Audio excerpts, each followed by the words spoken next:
So hello mga kalodis. So ayan mga kalodis, dumalik yan tayo sa Filipino market. So bumili tayo ng kalabasa dahil gusto kong maggata ng kalabasa.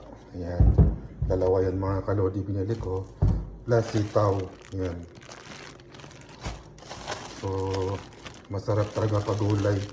So kaya dinayo ko yung Filipino market. Tapos bumili akong pechay mga kalodi, oh, kasi magninilagang baka ulit ako. Ayan. So ang bili ko ayan, oh. Tapos bumili ako ng bawang na wala ng balot, wala ng balat. Ayan, para i-grind ko na lang. Bumili ako isang mais.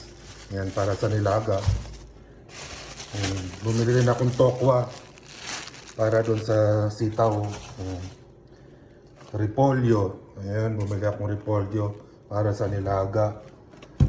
Ayan, celery. Bumili ako ng celery para sa nilaga. Sibuyas dahon. Ayan. Tsaka Baguio beans para sa nilaga.